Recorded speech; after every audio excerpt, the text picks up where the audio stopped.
آج ہم قرآن مجید میں بیان ہونے والے بہترین قصوں میں سے ایک قصہ جو بنی نوع انسان کے باپ آدم علیہ السلام کا ہے اس کا ذکر کریں گے، جو اول البشر تھے، سب سے پہلے انسان تھے، اور انبیاء کے تذکروں میں سے بھی سب سے پہلا تذکرہ آدم علیہ السلام ہی کا ہے، کیونکہ وہ سب سے پہلے نبی تھے۔ اور قرآن مجید میں ترتیب کے اعتبار سے وارد ہونے والے قصوں میں بھی سب سے پہلا قصہ آدم علیہ السلام کا ہے، تو اس اعتبار سے مناسب معلوم ہوتا ہے کہ ہم آج آدم علیہ السلام کے بارے میں بات کریں۔ آدم علیہ السلام اس زمین پر آنے والے سب سے پہلے انسان ہیں، سب سے پہلے نبی ہیں۔ ابو امامہ رضی اللہ عنہ سے مروی ہے کہ ایک آدمی نے کہا، اے اللہ کے رسول، کیا آدم علیہ السلام نبی تھے؟ یعنی آپ سے پوچھا گیا کیا وہ نبی تھے؟ تو رسول اللہ صلی اللہ علیہ وسلم نے فرمایا ہاں، اور ان سے کلام بھی کیا گیا تھا۔ کس نے کلام کیا؟ اللہ سبحانہ وتعالی نے۔ عام طور پر ہم بات کرتے ہیں موسیٰ علیہ السلام کی کہ اللہ تعالیٰ نے ان سے کلام کیا، یا رسول اللہ صلی اللہ علیہ وسلم کی جن سے اللہ تعالیٰ نے کہاں کلام کیا؟ شب معراج کے موقع پر۔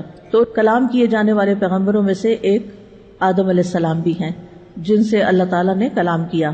یہ اللہ کے چنے ہوئے نبی ہیں جن کے بارے میں سورۃ آل عمران میں آتا ہے، ان اللہ اصطفیٰ آدم ونوحا وآل ابراہیم وآل عمران علی العالمین، بے شک اللہ نے آدم اور نوح کو اور ابراہیم علیہ السلام کے گھرانے اور عمران کے گھرانے کو جہانوں پر چن لیا، یعنی یہ اللہ کے خاص چنے ہوئے بندے تھے۔ تو اللہ سبحانہ تعالیٰ نے ہمیں خبر دی ہے کہ اللہ تعالیٰ نے آدم علیہ السلام کا انتخاب فرمایا، تمام مخلوقات پر منتخب کیا، انہیں اپنے ہاتھ سے بنایا اور ان میں روح ڈالی، اور فرشتوں کو حکم دیا کہ وہ انہیں سجدہ کریں، انہیں اپنی جنت میں ٹھہرایا، انہیں ایسا علم، حلم اور بردباری اور شرف اور فضیلت عطا کی جس کی بنا پر وہ اس وقت کی تمام مخلوقات سے افضل قرار پائے، اور پھر یہ کہ ان کی اولاد کو بھی اللہ تعالیٰ نے عزت بخشی۔ وَلَقَدْ كَرَّمْنَا بَنِي آدَمَ، ہم نے عزت بخشی بنی آدم کو، یعنی آدم علیہ السلام کو تو اللہ نے چنا، انہیں عزت بخشی، انہیں اپنے ہاتھ سے بنایا، اور پھر ان کی اولاد کو بھی عزت بخشی۔ تو تمام مخلوقات میں سے انسان اللہ تعالیٰ کی بہت عظیم مخلوق ہے، بہت بہترین مخلوق ہے، تو اس تخلیق پر ہمیں اللہ سبحانہ تعالیٰ کا شکر ادا کرنا چاہیے۔ ان کو اول البشر کہا جاتا ہے اور ابو البشر بھی۔ ابو ہریرہ رضی اللہ عنہ سے روایت ہے کہ رسول اللہ صلی اللہ علیہ وسلم نے فرمایا، اللہ تبارک و تعالیٰ قیامت کے دن لوگوں کو جمع کر کے فرمائے گا، مومن کھڑے ہو جائیں یہاں تک کہ جنت کو ان سے قریب کر دیا جائے گا، پس وہ آدم علیہ السلام کے پاس آئیں گے اور کہیں گے، اے ہمارے ابا جان، یعنی ان کو سب لوگ باپ کا درجہ دیتے ہیں، تمام انبیاء بھی اور تمام انسان بھی، تو وہ جنت کے قریب پہنچ جائیں گے تو کہیں گے، اے ابا جان، ہمارے لیے جنت کھلوا دیں، ہمارے لیے جنت کھلوا دیں۔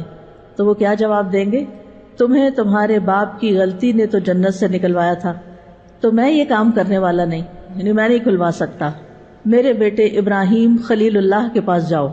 تو یہاں پر آدم علیہ السلام تمام انسانوں کو کیا سمجھتے ہیں؟ اپنی اولاد، اور ابراہیم علیہ السلام کو کیا کہہ رہے ہیں؟ بیٹا۔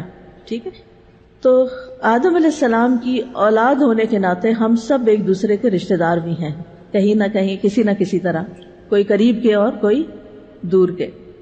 قرآن مجید میں آدم علیہ السلام کے قصے کی تکرار بھی ہوئی ہے، ان کا نام تقریباً 25 بار آیا ہے، اور سورۃ البقرہ، الاعراف، الاسراء، الکہف اور طٰہٰ میں ان کا واقعہ بیان ہوا ہے۔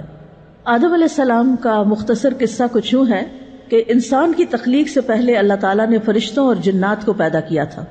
فرشتے نور سے پیدا ہوئے جو ہر وقت اللہ سبحانہ تعالیٰ کی تسبیح اور تقدیس بیان کرتے ہیں اور اللہ کی نافرمانی نہیں کرتے۔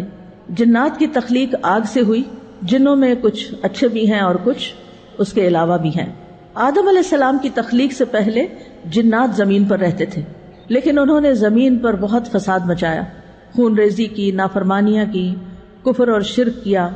چنانچہ اللہ تعالیٰ نے زمین میں ایک نئی مخلوق پیدا کرنے کا ارادہ کیا اور فرشتوں کو اس سے آگاہ کیا کہ وہ زمین میں خلیفہ بنانے والے ہیں۔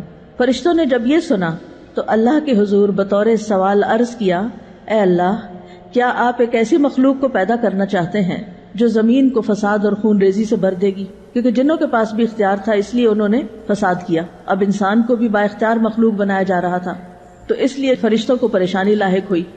تو فرشتوں نے اس نئی مخلوق کو بھی جنات پر قیاس کیا تھا، اور وہ یہ سمجھے کہ نئی مخلوق بھی جنات کی طرح بے حد سرکش اور نافرمان ہوگی۔ وہ بولے کہ ہم آپ کی تسبیح و تحلیل کے لیے کافی ہیں۔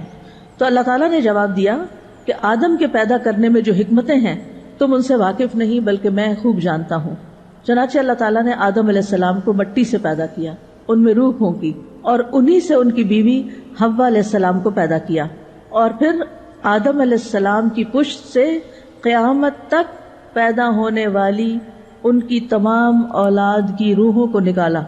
دنیا میں آنے سے پہلے یہ کام ہو گیا کہ جس روح نے آنا ہے وہ سب پیدا ہو چکی ہیں۔ اور کن سے پیدا ہوئی؟ آدم علیہ السلام کی پشت سے۔ پھر اللہ تعالیٰ نے سب فرشتوں کو حکم دیا کہ وہ آدم کے آگے سجدے میں گر جائیں، تو سب فرشتوں نے اللہ کی اطاعت کرتے ہوئے فوراً آدم علیہ السلام کو سجدہ کیا، لیکن ابلیس جو جنوں میں سے تھا اس نے اپنے رب کے حکم کی تعمیل سے انکار کر دیا۔ اس کا انکار کرنا تکبر اور بڑائی کی بنا پہ تھا۔ اس نے یہ دلیل پیش کی کہ میں آدم سے بہتر ہوں۔ اس بے ادبی پر اللہ تعالیٰ نے اسے اپنی بارگاہ سے دور کیا، اسے مردود اور ملعون قرار دیا۔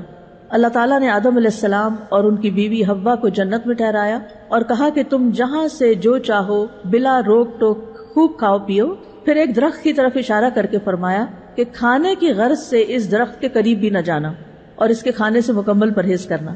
شیطان کو جب اس بات کا علم ہوا کہ آدم اور حوا علیہ السلام کو ایک خاص درخت کے پھل کھانے سے منع کیا گیا ہے، تو وہ ان کو ورغلانے اور پھسلانے کی کوشش کرنے لگا۔ آدم علیہ السلام اس کے فریب میں آ گئے اور آدم اور حوا دونوں نے درخت کے پھل کو کھا لیا، جس کے نتیجے میں ان سے جنت کا لباس اتروا لیا گیا۔ اللہ تعالیٰ نے آدم اور حوا کو جنت سے نکال کر زمین پر بھیج دیا۔ آدم علیہ السلام کو اپنی غلطی کا احساس ہوا، انہوں نے اللہ سبحانہ وتعالیٰ سے توبہ کی، اللہ تعالیٰ نے ان کی توبہ قبول کر لی اور انہیں نبوت کے لیے چن لیا، اور آدم اور حوا سے پھر باقی تمام انسانی نسل کو آگے بڑھایا اور زمین پر بسایا۔